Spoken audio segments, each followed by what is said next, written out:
for the kind of resources they're going to need in order to compete with the Western powers, especially oil.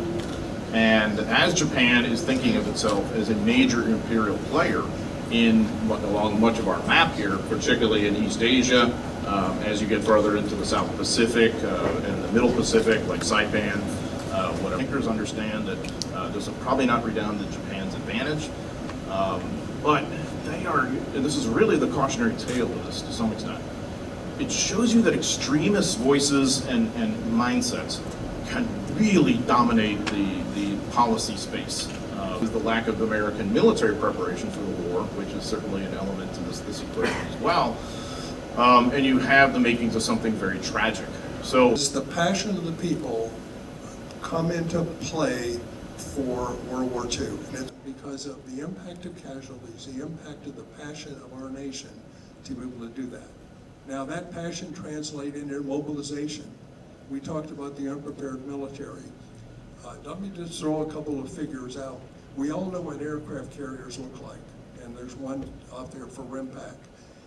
At the Battle of Midway, it was June 1942, we had 3 carriers. At Saipan, we'll have 15 carriers. At Midway, we'll have 29 ships. As chairman of the American Institute in Taiwan, that China's rejuvenation can never be achieved without unification with Taiwan, and whether that is peaceful unification, which I consider highly unlikely because the 24 million people in Taiwan do not want to be ruled by Xi Jinping, or by... The journey's begun, and there are more panels, discussions to happen over the next 18 or so months as we journey toward the 80th anniversary of the end of the war.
Today we have the distinct honor of having the family of the Medal of Honor recipient, Captain Francis Y, joining today's session. Will the Y family please stand?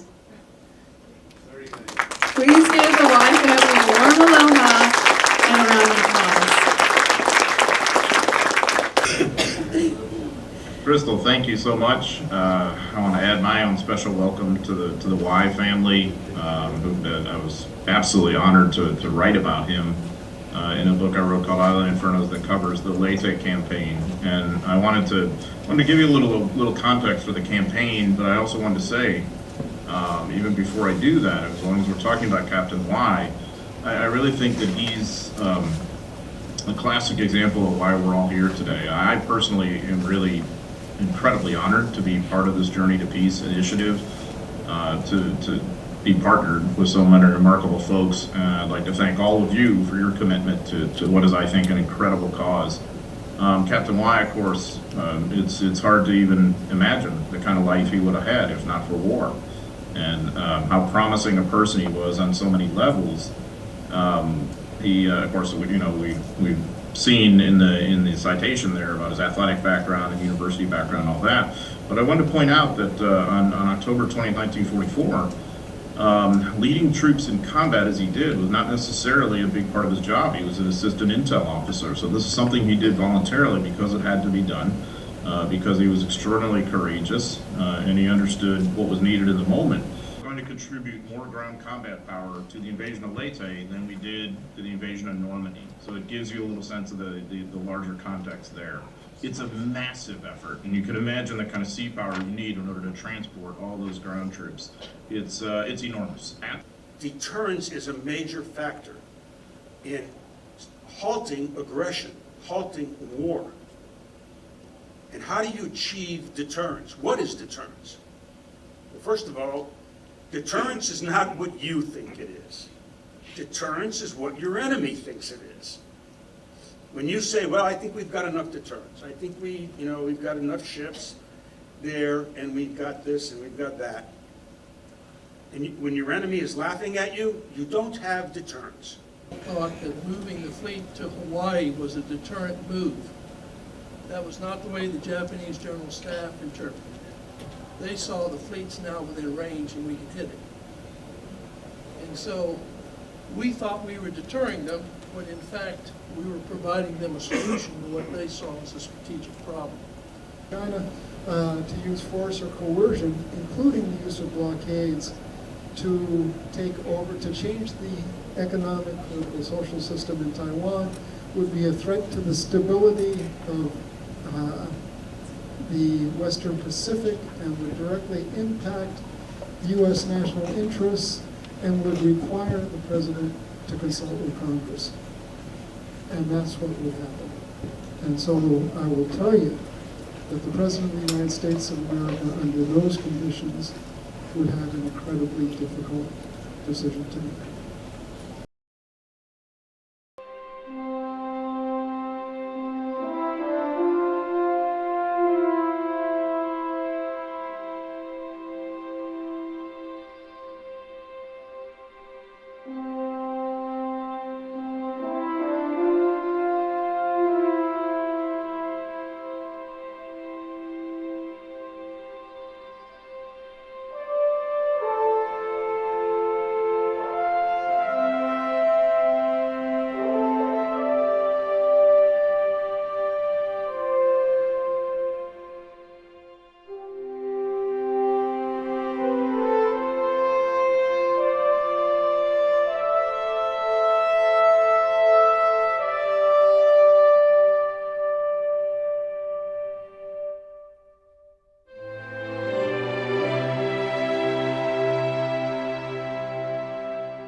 Have the distinct honor of having the family Congressional Gold Medal recipient and Filipino-American World War II veteran joining today's session. Please give the Sombrero family a warm aloha and round of applause. Please stand up.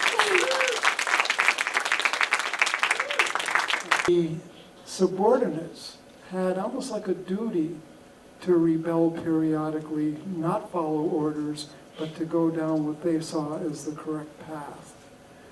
And the correct path led the Japanese to believe that they had to advance further and further into China. The Chinese opposed them. The Japanese underlings thought that they were doing God's work and that this was the proper road to follow. And so they became more and more brutal. Once this Leyte secured the real prizes, Luzon, and really the real prize is Manila. Manila was not an open city, although Yamashita claimed that he made no such decision for it not to be. But as the ambassador said earlier, those on the ground made the decision.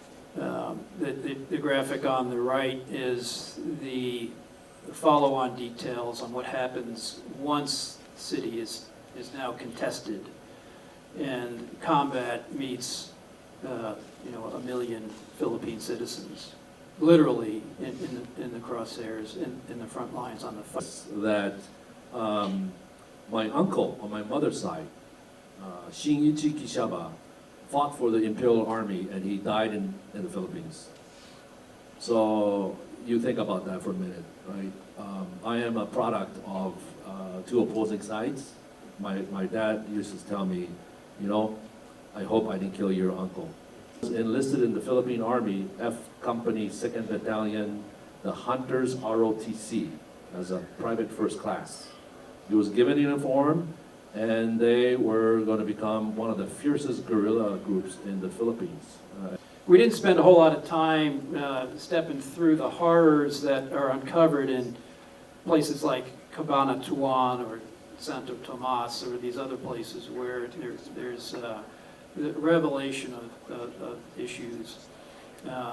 But the hypothesis here is that it is stunning. The ambassador and Carlos mentioned that this gets a lot of press back home, and it incites the passion of the people in the U.S. like wars tend to do. And so when we talk about going into the latter months, middle and later 1945, and we see what strategic planning changes to, and how the thinking of protecting on non-combatants on either side really starts to take a clear backseat.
Today we have the distinct honor of having World War II flyer John Gleason. Please give him a warm aloha and a round of applause. Nicknamed Midnight Prowler, John Gleason joined the U.S. Army Air Corps after the Japanese attacked Pearl Harbor on December 7, 1941. As a flight engineer to a combat crew for a B-24 Liberator, he flew numerous harrowing combat missions as part of 8th U.S. Air Force in the European Theater of Operation during World War II. These missions included conducting dangerous covert night missions, supporting the Office of Strategic Service, where he played a crucial role that contributed to the Allied efforts to defeat Nazi Germany. Mr. Arthur Schack. Please give him a round of applause, and his family. All right, nicknamed Guardian Angel, Arthur Art Schack, a third-generation Chinese-American, was living in Honolulu when the Japanese attacked Pearl Harbor on December 7, 1941. Art volunteered for the U.S. Army Air Corps in September 1942 and completed his training, earning his bombardier wings, navigator wings, and a second lieutenant's commission. In March 1944, Art, as a navigator on a B-24 Liberator, deployed to a small air base near Italy. While stationed in Italy, Art and his crew flew 51 combat missions. At the end of the war, Art was assigned to the Marianas, where he witnessed the Enola Gay take off from the Tiananmen and realized the impact of the atomic bomb. He witnessed the beginning and end of World War II. I have to take an aside here and have a conversation with Arthur Schack. Arthur, I have a picture here. This is of my F-16 flying out of Aviano Air Base, Italy. I was the 31st Wing Commander flying combat in 1999, and the name on the side of it was Guardian Angel. How about that? That Osaki was the area, or one of the areas, that was almost completely destroyed by our napalm bombing this week, exactly 80 years ago. We're very fortunate and grateful that the president of the Osaki Rotary Club is here today. As we should know, so that such a tragedy never happened again. We talked about it previously, but it's worth touching on again. The Battle of Manila, in early 1945, it really kind of sets the tone for what you're going to see in the climactic last year of World War II. And that, of course, the Battle for Manila was the only urban fight of the Pacific War. It was a hellacious slog, 29-day fight in which American troops had to go up against about 17,000 Japanese troops. And it was literally a battle that was fought block by block, building by building, and ultimately room by room. And the end result of that battle was the catastrophic destruction of the city. And this, of course, was the Grand City, once known as the Pearl of the Orient. The civilian toll was tremendous. The Philippine government estimates that about 100,000 civilians died in that battle. And not acceptable and not normal. Well, how did we get for it to be normal in World War II? And there's a progression, and it's unrelated to the horrors of Manila or anything else, I think. I think it is just the progression of World War II combat. If we could put slide 21 up. Does anybody know what this work by Picasso is titled? Guernica. It's about, and it represents the Condor Legion's attack on a civilian population in Basque part of Spain during the Spanish Civil War. And it was an attack on a civilian population. 1,000 or so people were killed, and the world was horrified. Picasso was horrified and painted this large black, white, and gray mural that became emblematic of the horrors of war. And that was the first highly visible incident of civilians being killed, targeted, a civilian area being targeted. And then the Japanese bombed Chongqing. They actually, starting the next year, 1938, I think in February, bombed Chongqing, China, and many other places, but most notably the civilian population in Chongqing from 1938 to 1944. Okay, so now there's this progression of it happens in this war. And so Hap Arnold is the commander of the Army Air Forces. He fires Hansel in early 1945, and he replaces him with Major General Curtis LeMay. And of course, LeMay comes in, and he initially tries to sort of follow the American strategy of daylight high altitude precision bombing, but he runs into the same type of problems that his predecessor had. And so that's when he then makes that decision to swap out American tactics in 1945 and to begin firebombing Japanese cities. It's a very big deal. And of course, from that moment when LeMay first burns Tokyo on the night of March 9th and 10th, it's going to begin a campaign that's going to last for 159 days, and it's going to be pretty much unrivaled for its destruction anywhere else in the war. I mean, he's going to go on to burn 64 cities, 170 square miles. I mean, Tokyo alone is going to see, over the course of a half dozen raids, 56 square miles in the capital burned. And so it's going to then become sort of the defining end of the war for how our tactics happen. But, it's, like I said, it's sort of this gradual build up to it, and then there's this massive acceleration once that decision is ultimately made. Is the Treaty on Nuclear Non-Proliferation. I believe that's the most important treaty that certainly in my lifetime.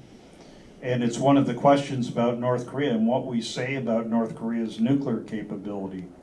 And I think it says to me, we should never accept their nuclear capability.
Distinct honor of having the Sombrero family attending in honor of World War II Congressional Gold Medal recipient PFC Ernie Sombrero and representatives from the Hawaii United Okinawa Association. Before we honor our next guest, we must give our audience the context of the Associated Historic Unit, Military Intelligence Service, MIS, NISE.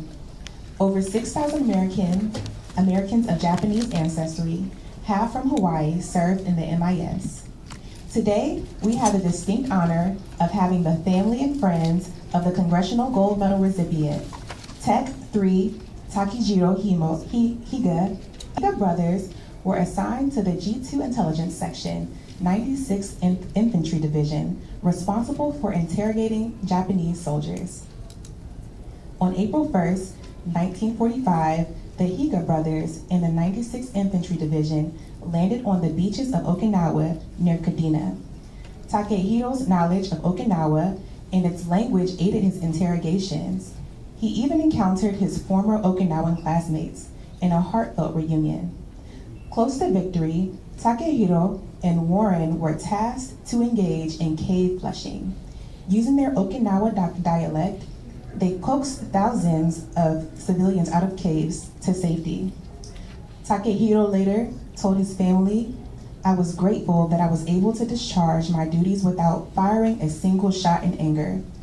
Yeah, why Okinawa? Why does war come to this place so tragically? So the thinking at that stage for American strategists and planners is that as they get closer to Japan, for the capstone operations they anticipate in the Japanese home islands, that they're going to have control of two major objectives. Iwo Jima, of course, and you have the very famous battle fought there in February, March 1945, and then Okinawa in the Ryukyus, which is really on the doorstep of Japan.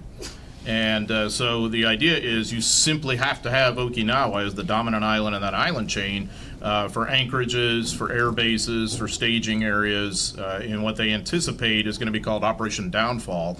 And that is massive air, land, and sea operations to invade Japan as of November 1945. So we're going to land 4 divisions on April 1st, 1945. Marine divisions that are landed the 1st and the 6th, and you have 2 Army divisions, the 7th and Mr. Higa's 96th, that are going to land that day. And the mission is, of course, to basically go straight in both north and south and secure the island from what is anticipated to be a major Japanese force. So the pivot away from jungle warfare to cave warfare.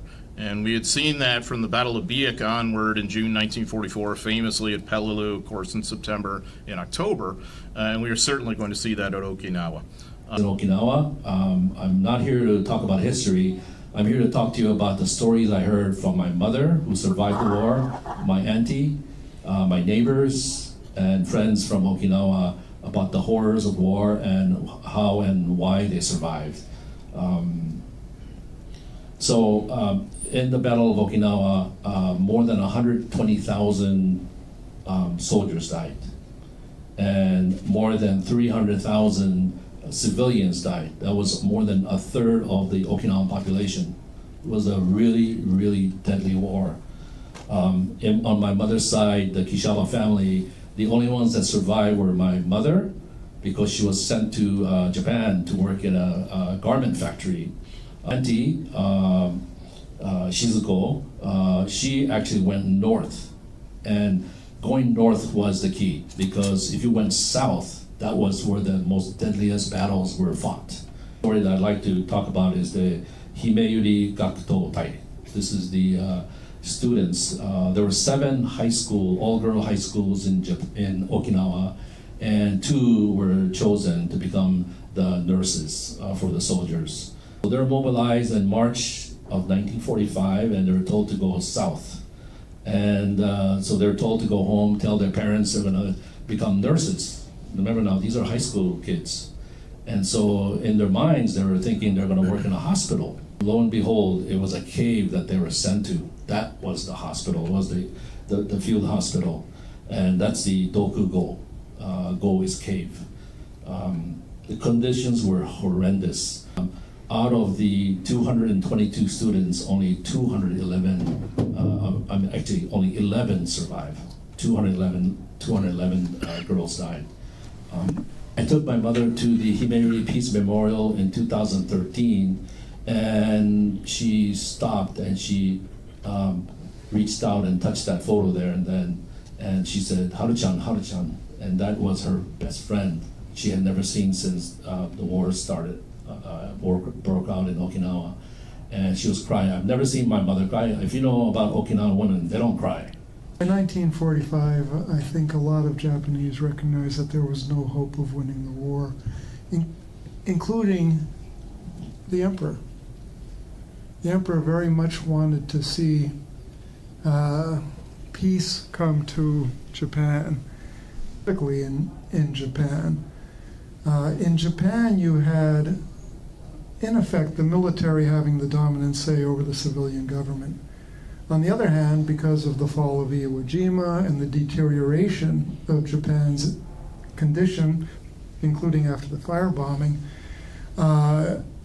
the then government was disgraced, had to be replaced, but the militarists still didn't want to see peace with the United States. They wanted all-out war. They wanted a war that would, in their, what they said, protect the role of the emperor and keep the Japanese spirit alive, even if it took the death of almost every Japanese to do so.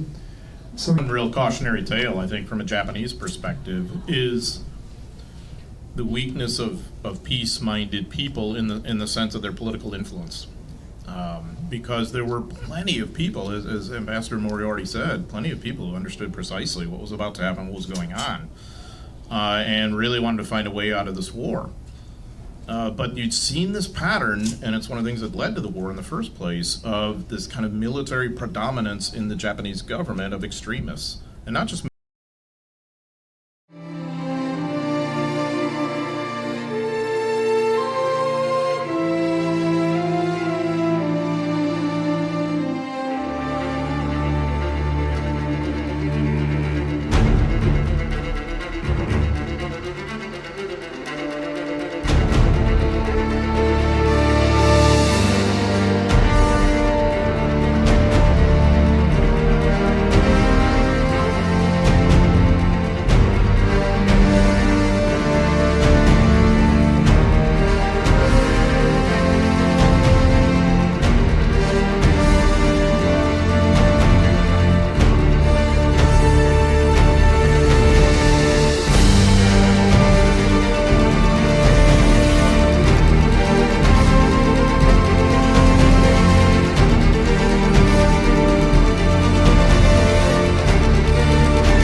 we thought we had a duty in putting on this program today to at least give an idea of the personal experiences of the hibakusha. How many here know what a hibakusha is? Okay, so for those of you who don't, hibakusha is Japanese for someone who has survived an atomic bomb. So Keiko Yamamoto. Keiko was 11 years old on August 6, 1945, and went to school that morning not far from the detonation site. By the time she got there, she did not feel well. She told her teacher, who told her to go see her doctor. Her doctor was about 5 miles away, and she knew the way. So she got on a crowded rush hour train, standing in the aisle surrounded by commuters. After a few miles, there was a tremendous bright flash, followed by a boom and a rush of pressurized heat. The train stopped. All the windows were blown out, knocking everyone over. Keiko was buried under a tangle of bodies, but was able to get up. She looked around. Many of the people were not moving. Some of the people, she saw their faces melted. She somehow got up, got out of the train, and tried to walk back to her school. And it started raining black drops. She saw corpses, burned people, and fires everywhere. She found her school, and no one was alive. She walked home, and her family and home were gone. And Stephen told us this story. So his dad, Lawrence Miwa, was born in Honolulu, 4th generation Yonsei, but was sent back to Hiroshima, where the family was from, at age 2. On August 6, 1945, at the age of 14, Lawrence was with his class on a field trip outside of Hiroshima, while his parents and siblings lived in a concrete house in Hiroshima. Lawrence saw the B-29 plane flying over. Then he saw a bright flash. He survived. Immediately he took a train into Hiroshima Station, which after a while was working, to look for his family. He was shocked at what he saw. From the station, everything was completely burned and in ruins. He could even see the ocean, which previously you couldn't see from the station. He finally reached his home. 2 concrete walls were all that remained. On the side of the water tank, he found a note from his family. Father, mother, and older sisters safely evacuated. If you are alive, walk to this address. So he was relieved they survived. On his way to find them, he passed hundreds of corpses. Many were infested with maggots. As he could not do anything, he just prayed that they would have a peaceful rest. So in 42, Einstein connects the dots here and says, this can be weaponized. It's theoretical but highly possible. And by 45, the Manhattan Project delivers the actual weapon that does it. Now, That wasn't special, but the weapon was. And we knew that it was special, and the risk there was, would it work? Or would it work too well? Well, we had set about bombing Japan into submission, which is a bit of a fool's errand, we've learned over time. It's very difficult to subdue an enemy by bombing it alone. There has to be all other aspects of national power. But the demonstration had to be made to the Japanese government and military that there was no hope for victory. Well, I kind of look back and say in 1945, when the decision to drop a bomb was being made, my father, who had spent 5 months in a Nazi prisoner of war camp, had just been liberated. His 2 brothers were in the Pacific theater of the war. So I got to imagine what Grandma Moriarty was thinking back then. Because in Okinawa and Iwo Jima, the Japanese were showing they would fight to the last man, and to some degree in Saipan, to the last civilian. And indeed, the record shows that they had plans to totally mobilize their society, ketsugo, in other words, fight to the very last man or woman. That was the context. in which the decision was made. President Truman said, that wasn't a difficult decision. We had the ability to end the war, and we were going to do that as quickly as possible. But it's a point I really want to get to. We lament the bombing of Hiroshima and Nagasaki. We should lament all war and all loss of life. But we should also give the United States credit for how we viewed nuclear weapons from the outset. We understood their special nature. The scientists who developed the capability were troubled by what they were delivering. Right? The decision to use the weapons was clear but not easy, and had been worked through very carefully. And then after the war, the United States, being a moral republic, established civilian control over nuclear weapons with something called the Nuclear Non-Proliferation Treaty, shorthand the NPT. And it's kind of arcane, you can look at it, but it was projected that 20 to 30 nations would have nuclear weapons if that treaty had not been implemented within 10 years. Among the victims was Sadako Sasaki, who was 2 years old when the atomic bomb was dropped. She survived the bombing and continued to live a normal life, going to school and winning relay races with her friends until she contracted leukemia at the age of 11. She was subsequently hospitalized, and as her condition worsened, she heard of the tradition of folding 1,000 cranes for the fulfillment of a wish, senbasuru. Now, Rowan, Alex, could I have you come forward with 1,000 cranes?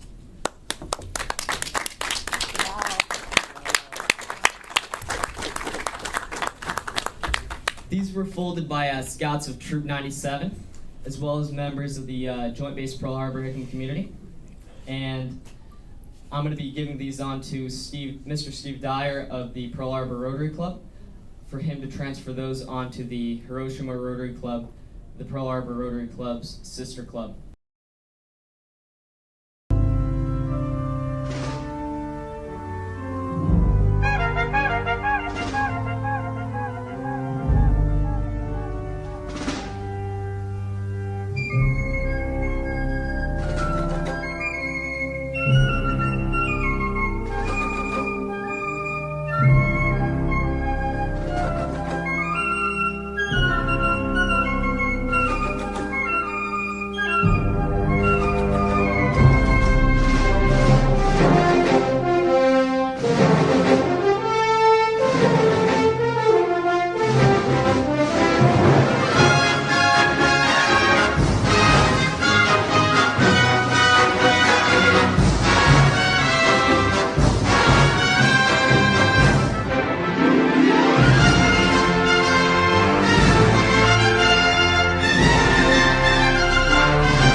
World War I, where we punished civil populations of the losers?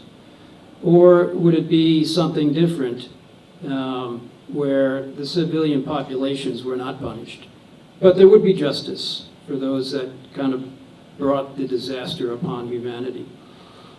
As we discussed last time, the atomic weapons shocked not only Japan, but the world. Now we had to surrender on 2 September. Now it's time to get at demobilizing and disarming Imperial Japanese forces.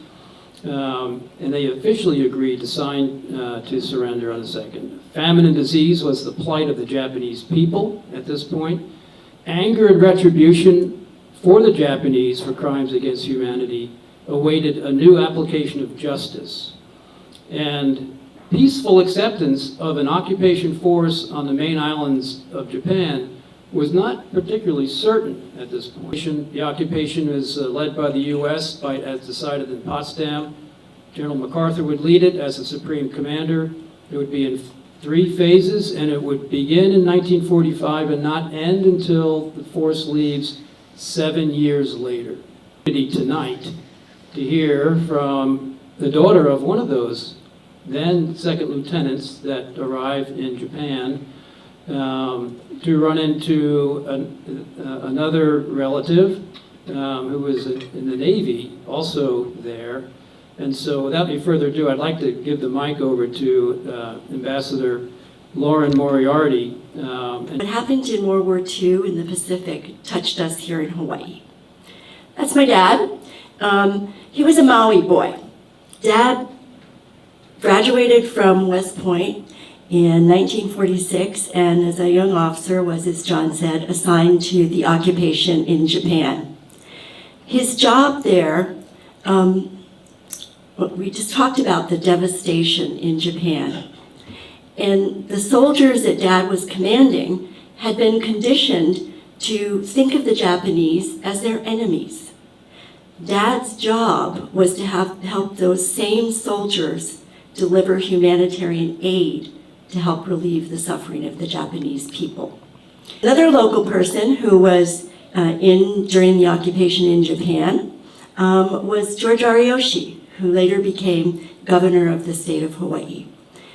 He served as an interpreter with U.S. Military Intelligence Service in Japan. He used to tell a story about the first Japanese boy he met, a young 7-year-old Chinese shoeshine boy, and how that boy did that work because he'd seen the suffering of his family and felt that he needed to do whatever he could to help to ease their suffering.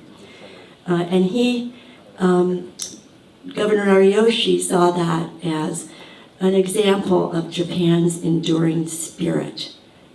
My maternal grandfather, Vice Admiral Lorenzo Sherwood Sabin Jr. So Gramps was assigned to a ship in Pearl Harbor when the Japanese attacked on December 7, 1941. Aboard the USS Missouri in Tokyo Bay for the surrender of the Japanese and served during the occupation.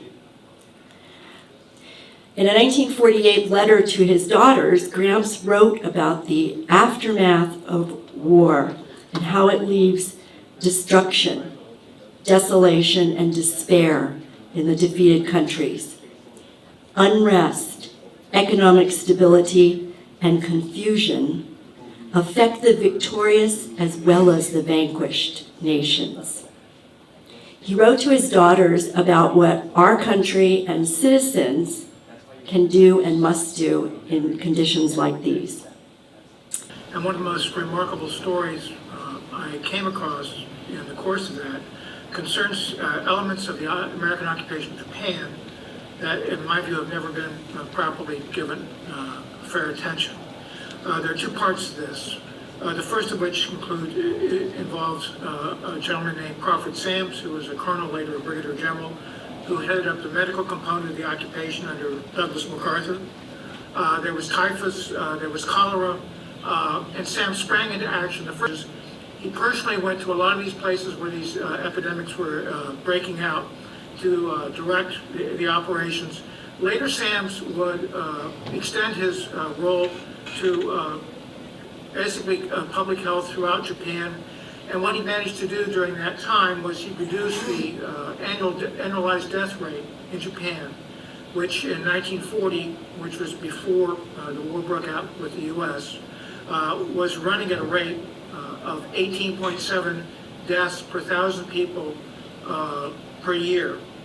And by the time he finished with his occupation reforms of the Japanese health system, by 1952, the Japanese annualized death rate, based on that same metric, was 8.1 deaths per 1,000 per year. In other words, the annualized death rate in Japan was halved during Crawford Sam's supervision of medical operations. And this second effort involved Douglas MacArthur. in a very abbreviated form goes like this. When the occupation began, MacArthur was under orders that the Japanese government would be responsible for feeding the Japanese people. And he was given explicit instructions that there would be, as the directive indicated, no, quote, gratuitous, unquote, issuance of U.S. food to the Japanese.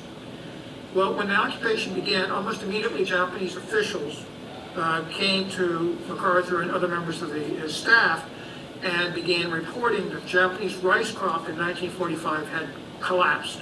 Messages, send me troops or send me food. It included the feeding of the entire population of Tokyo in July and August 1946, which numbered 2.5 million people. They were entirely dependent upon U.S. food for survival in July and August 1946. Now, the summary report that was prepared by MacArthur's headquarters at the end of this period said that they estimated that sending U.S. food had saved 11 million Japanese from starvation. Start the discussion of justice with kind of my overall assessment of the post-war reconciliation with Japan, just to set the framework. And I do a lot of work in peace and post-conflict reconciliation. One thing I think I've learned is that to get through truth and reconciliation at the core of peacemaking, you have to have just enough truth to allow for reconciliation. And between the United States and Japan, we did that, but not so much more broadly. So if I were to characterize the reconciliation, I'd say it was a bilateral success and a global failure. In both theaters of war, there were international military tribunals. And if you look at the surface, they're nearly identical in composition, construct, and content. But they were not at all identical in outcome. And just if there's one thing I'd leave with you, is that at no point was Imperial Japan and the citizens of Japan assigned collective responsibility for the atrocities of the Imperial Japanese Army and Navy. And MacArthur thought he was so important to the stability of Japan, and we talked about if they hadn't had food, crowd control would have been an issue. Well, imagine if they deposed and perhaps jailed and executed the emperor. I'm going to start off by stating, no, we did not achieve a better peace in Asia in particular. I'm going to stick to that right now. And what did we get? I would argue that we did get a more just peace in Japan than we had any reason to expect. Meanwhile, I'll get back to Asia. It wasn't happening at all. The fighting never stopped in Asia. I'm kind of a China hand, Taiwan hand. I spent a lot of time looking at it. And, you immediately after the Japanese surrender had the Civil War, which had been put on hold for 10 years between the Kuomintang, the KMT, and the Chinese Communist Party. Who was going to get to run the biggest, most important country in Asia?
80 years ago today, 1946, the war had ended and the disaster recovery has begun. And we talked about that last time too. Literally a global disaster, war trials, justice, rebuilding, recovery, prevent starvation, all those things that were literally thrown into the laps of the world, particularly the victors. And what lessons did we learn from transitions prior? Transition from World War I, where arguably it didn't go well in transitions because 20 years later we had World War II. The grassroots level, there were some things energized by aloha. And I talk about warriors that were turned diplomats or humanitarians, and humanitarians that stepped up. And I give you Thomas Taro Higa and Shinya Shimabukuro. The plight of the Okinawans we discussed in Journey to Peace number 6. It's online, so Google it. It's worth the spin if you want to see the disaster that Okinawa was and the effect on the people of Okinawa. Taro Higa and Shinya Shimabukuro literally stemmed starvation in Okinawa. Their efforts are legendary. And they continue to this day as represented by the families here and the continuance of organizations like the Hawaii United Okinawa Association, which is still very much underway. So again, thank you for both families for being here, representing the true greatness, the application, the manifestation of the aloha spirit in a global catastrophe. I'd like to acknowledge the Japanese American and Okinawan thread that's weaving through here. Both communities suffered and sacrificed, and we should always remember that. This is a difficult question, and it's hard for me not to go counterfactual and imagine what might have been done differently, but establishing the Far East Tribunal in Japan and later the Shanghai Tribunal with reference to Nuremberg was a difficult task, and they look very similar, Nuremberg and Tokyo, but they're not. And the considerations were different. The first consideration in establishing U.S. and international community imposed justice on Japan was maintaining order in Japan, because they weren't done yet. And some concessions were made, and the composition of the court, I think, is not that important, and the sentences that were meted out are also not that important. In fact, case by case, name by name, they were harsher in Tokyo than they were in Nuremberg. But there's one thing different about what happened from the Tokyo Tribunal that I think is an outcome perhaps necessary at the moment that skews modern history and current events. And that's that Japan, Imperial Japan, and I want to clearly distinguish between the atrocities of Imperial Japan and modern Japan and even the people. But Japan was never assigned collective blame. And it matters less to the United States than it does, and I think we'll talk about this, Korea and China and other nations. I will go slightly counterfactual here and basically say that if you look at the issues that General Fig raises, I would argue that a lot of them sprung about because of conditions in China, that we did not want to have a huge number of U.S. troops having to occupy Japan at a time when everyone could tell that things were very unsettled in China. The largest individuals, being held accountable or not accountable.